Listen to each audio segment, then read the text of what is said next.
नमस्कार, मैं रवीश कुमार। अलीगढ़ में एक घटना हुई है। 24 मई की यह घटना है। अरबाज, अकील, कदीम और मुन्ना खान को भीड़ ने इस तरह से पीटा कि उनकी जिंदगी खतरे में पड़ गई है। इन चारों में से 3 बुरी तरह घायल बताए जा रहे हैं।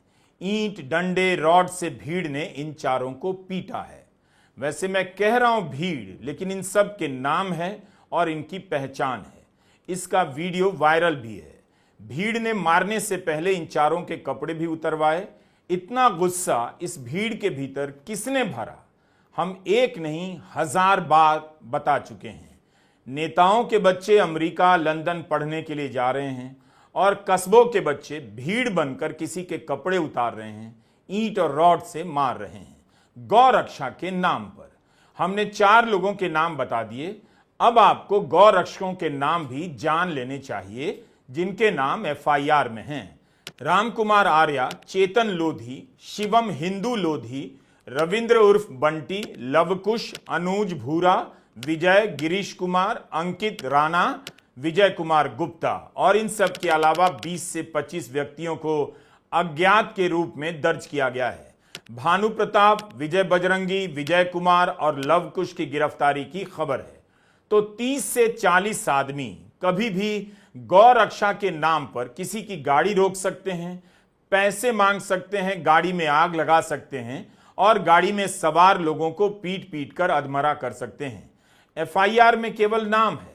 लवकुश गौ रक्षा के नाम पर भीड़ बनने के अलावा और क्या करता है?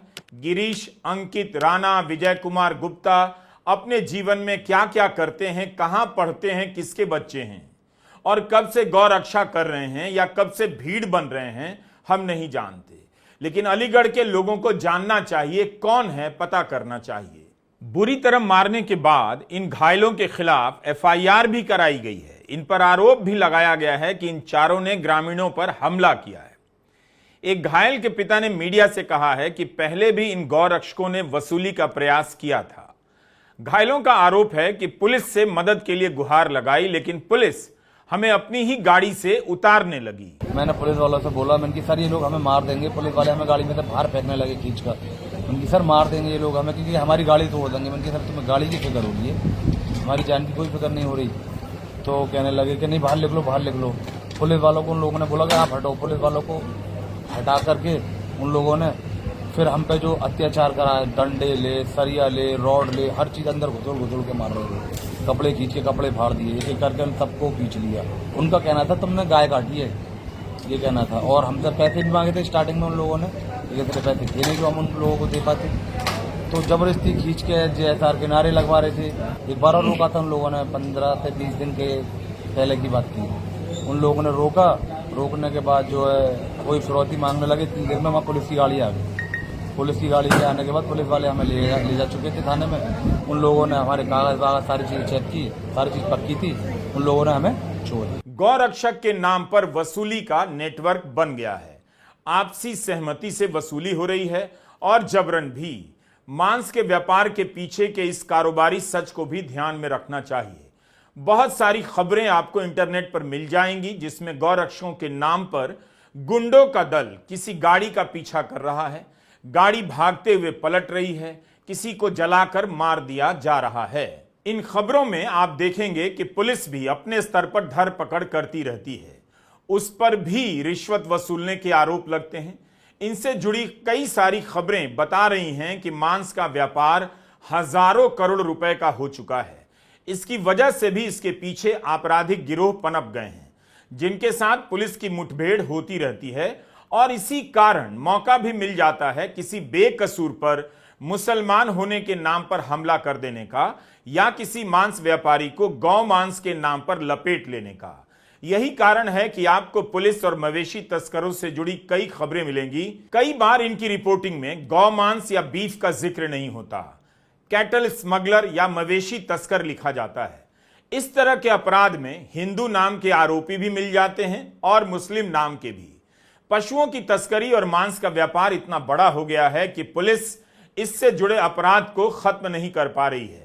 पुलिस पर भी सांप्रदायिक एंगल से काम करने के कई बार आरोप लगते हैं और मामले सामने आते हैं। नतीजा यह होता है कि जब तब सांप्रदायिक राजनीति को इस खेल से अपना शिकार बनाने का मौका मिल जाता है। जिनके पास लाइसेंस होता है, जो वैध तरीके से भैंस के मांस का व्यापार करते हैं, वो भी इसकी चपेट में आ जाते हैं। अलीगढ़ की फ्रोजन फूड मीट फैक्ट्री से यह गाड़ी निकली थी। अल अम्मार फ्रोजन फूड एक्सपोर्ट तो एक रजिस्टर्ड कंपनी है। यह कंपनी भैंस के मांस का निर्यात करती है। भारत से भैंस के मांस का जितना निर्यात होता है, उसका 30% उत्तर प्रदेश से आता है। भारत भैंसे के मीट का निर्यात करने वाला दुनिया के बड़े निर्यातक देशों में से एक है। बीफ का निर्यात भारत से किया जाता है और पूरी तरह से वैध कारोबार है। यूपी सरकार ने भैंस के मांस की फैक्ट्री बंद नहीं की, चल रही है, बाकायदा रजिस्ट्रेशन होता है। Agriculture and processed food products export development authority के डेटा के हिसाब से 2023-24 में भारत करीब 38,000 करोड़ रुपए के भैंसे के मीट का निर्यात कर रहा था। यह भारत के कुल निर्यात का 82% है। इतना बड़ा कारोबार और सड़क पर इसे लेकर हत्याएं हो रही हैं, गुंडे पैदा हो रहे हैं। ऐसा लगता है कि हिंदू नाम के संगठनों ने गौ रक्षा के बहाने कानून व्यवस्था का टेकओवर कर लिया है। जिस तरह से बताया जा रहा है कि इन्हें गुप्त सूचना मिली थी और इन लोगों ने गाड़ी का पीछा किया, उससे यही लगता है कि गुप्त सूचना का नेटवर्क अब इनका है। पुलिस को गुप्त सूचना नहीं मिल पा रही है, और अगर गुप्त सूचना इनके पास थी तो पुलिस को बताना था, या खुद दारोगा बनकर पीछा करना शुरू कर देंगे। फिर पुलिस क्यों है? लोग सिपाही से लेकर एसएसपी बनने में किस लिए लगे हैं? तब तो यूपीएससी की परीक्षा की तैयारी बंद कर दीजिए, गौ रक्षक बन जाइए। थाने का आधा काम आपको अपने आप मिल जाएगा। गौ मांस के नाम पर अरबाज, अकील, कदीम और मुन्ना खान को मार मार कर गंभीर रूप से घायल कर दिया गया, और पुलिस की जांच में गौ मांस निकला भी नहीं, भैंसे का मांस निकला है, जिसके लिए इनके पास पहले से लाइसेंस था, और जिस फैक्ट्री से इन लोगों ने भैंसे का मांस उठाया उसके पास भी लाइसेंस है। साफ है कि गुंडों के दल को वसूली करनी थी। उन्होंने इसका इंतजार नहीं किया कि गौ मांस है या नहीं, पुलिस से जांच करवा लें, लेकिन किसी अज्ञात गुप्त सूचना के आधार पर उस पर भरोसा कर किसी को बीच सड़क में घेर लिया, मारना शुरू कर दिया, उसकी गाड़ी में आग तक लगा दी। अवगत कराना है कि दिनांक 24/5/25 को अनेठी साधु आश्रम मार्ग पर मीट व्यापारियों के साथ मारपीट की घटना कारित की गई। पुलिस द्वारा तत्काल मौके पर पहुंचकर पीड़ितों को निकालकर अस्पताल में भर्ती कराया गया। दोनों ही पक्षों की तत्काल एफआईआर पंजीकृत की गई। मारपीट करने वाले 4 व्यक्तियों को चिन्हित कर जेल भेजा गया। सैंपलिंग कराकर विशेष वाहक मथुरा रवाना किया गया। अब हमें लैब रिपोर्ट प्राप्त हो गई है, जिसमें गौमांस का होना नहीं पाया गया है। अन्य वैधानिक कार्रवाई की जा रही है। गौ रक्षा के नाम पर सांप्रदायिकता का जो खेल खेला जा रहा है, उसमें गाय और भैंस के फर्क को मिटा दिया गया है। बस अफवाह उड़ा देनी है और एक भीड़ बन जाती है जो किसी की हत्या कर देती है। या हो सकता है कि पहले से भीड़ ने तय कर लिया हो, जिसमें 8 से 25 लोगों का समूह तैयार रहता हो कि किसी की हत्या करनी है या उससे वसूली करनी है, ताकि गौ मांस के नाम पर इलाके में सनसनी फैल जाए, मुसलमानों के प्रति नफरत फैल जाए और वोट भी बन जाए। जनता को इस तरह से मूर्ख बनाकर हत्या भी हो रही है और अवैध वसूली के कई सारे नेटवर्क भी पनप रहे हैं। इन्हें लगता है कि अगर पुलिस आ भी गई तो हिंदूवादी या गौ रक्षा के नाम पर बचा लेगी या कार्रवाई नहीं करेगी। गाय का मांस निकले या भैंस का, इससे इन्हें कोई फर्क नहीं पड़ता। हमने कई बार आपको बताया कि इसके नाम पर मुसलमानों की हत्या हो रही है और हिंदू लड़के हत्यारे बनाए जा रहे हैं। दोनों तरफ से यह देश, समाज और परिवारों को खाए जा रहा है। हरियाणा के चरखी दादरी में गौ रक्षा के नाम पर साबिर की हत्या कर दी गई। कबाड़ी बेचने का साधारण काम करते थे, लेकिन मुसलमानों के प्रति नफरत ने सोहित, मोहित, रविंदर, कमलजीत को हत्यारा बना दिया। हत्या करने वालों में 2 नाबालिग भी हैं। जिस गौ मांस के नाम पर गरीब साबिर को मारा गया, पुलिस की जांच में गौ मांस निकला भी नहीं। पिछले साल फरीदाबाद में आर्यन मिश्रा नाम के युवक को इसलिए गोली मार दी गई कि उस पर गौ तस्करी का शक था। सिर्फ शक के नाम पर उसकी हत्या कर दी गई। और पकड़े गए कौन? सौरभ, अनिल कौशिक, कृष्णा, आदेश और वरुण। इन नामों को याद रखिए। इसी तरह इन नामों को भी देखिए। मांगेराम, करणपाल, रिंकू राणा, हरिओम, ललित, राकेश, मनीष, युधिष्ठिर, सोनू राणा और कनू, ये सभी गौ रक्षा के नाम पर बुलाई गई भीड़ का हिस्सा बने। इन लोगों ने कासिम कुरैशी नाम के एक बेकसूर की हत्या कर दी। इस मामले में भी गौकशी अफवाह साबित हुई। पुलिस ने शुरू में मोटरसाइकिल एक्सीडेंट का केस बनाया, लेकिन मामला सुप्रीम कोर्ट पहुंचा। जब जांच हुई तो स्थानीय अदालत ने इन 10 लोगों को हत्या के मामले में उम्र कैद की सजा सुना दी। आप इन नामों से अंदाजा लगा सकते हैं कि गौ रक्षा के नाम पर कितने हिंदू लड़के हत्यारे बन गए। क्या इतना आसान है गौ हत्या के नाम पर झूठ फैला देना, लड़कों को हत्यारा बना देना? दूसरी बात यह है कि आप क्या गुंडागर्दी का लाइसेंस दे सकते हैं किसी को कि कुछ लोग इकट्ठा हों और वो पकड़ के सबको मारने लगे और झूठा आरोप लगा के गौमांस? अब तो रिपोर्ट भी आ गई कि गौमांस नहीं था। तो इसका मतलब कि आपने जानबूझ के एक माहौल बिगाड़ने के लिए और जो नफरत की राजनीति का प्रचार, हिंदू मुसलमान की राजनीति का प्रचार जो बीजेपी के राज में चल रहा है, उसके कारण ये गौ रक्षा की राजनीति के चलते कितने हिंदू युवाओं पर हत्या का मुकदमा चल रहा है, कितनों को हत्या के मामले में सजा हो चुकी है, कितनों पर मारपीट से लेकर वसूली का केस चल रहा है। इसकी एक पूरी सूची बनाइए, तब आपको समझ आ जाएगा कि इसकी राजनीति घर घर में गुंडे और हत्यारे पैदा कर रही है। मुसलमानों के विरोध के नाम पर हिंदू घर बर्बाद हो रहे हैं और राज करने वाला मौज किए जा रहा है। मैंने देखा है कि कुछ लोग जो पूरी रात एंटी सोशल एक्टिविटी करते हैं, कुछ लोग, लेकिन दिन में गौरक्षक का चोला पहन लेते हैं।